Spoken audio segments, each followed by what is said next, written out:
प्राचीन भारत का एक समय ऐसा था जब देश अनेक छोटे छोटे राज्यों में बंटा हुआ था।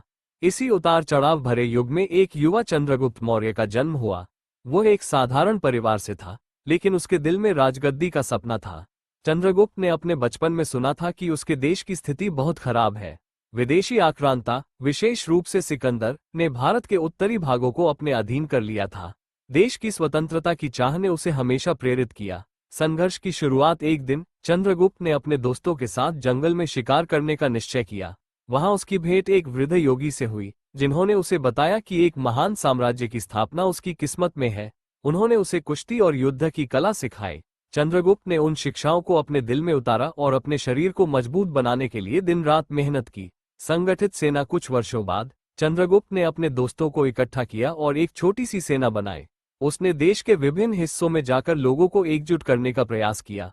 उसकी रजाई और रणनीति ने उसे बहुत जल्दी एक महान नेता बना दिया। चंद्रगुप्त ने अपने अभियान की शुरुआत की, जहां उसने छोटे छोटे राज्यों को अपने अधीन किया। मौर्य साम्राज्य की स्थापना। एक दिन चंद्रगुप्त ने नंदवंश के राजा धनानंद पर आक्रमण करने का निर्णय लिया। वह जानता था कि यह उसका सबसे बड़ा और जोखिम भरा कदम होगा।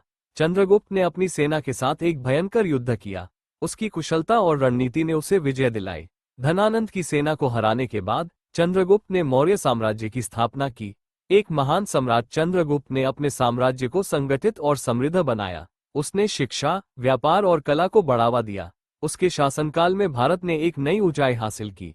चंद्रगुप्त ने हमेशा अपने लोगों की भलाई के लिए काम किया और उन्हें एक मजबूत, स्वतंत्र राष्ट्र का सपना देखने की प्रेरणा दी।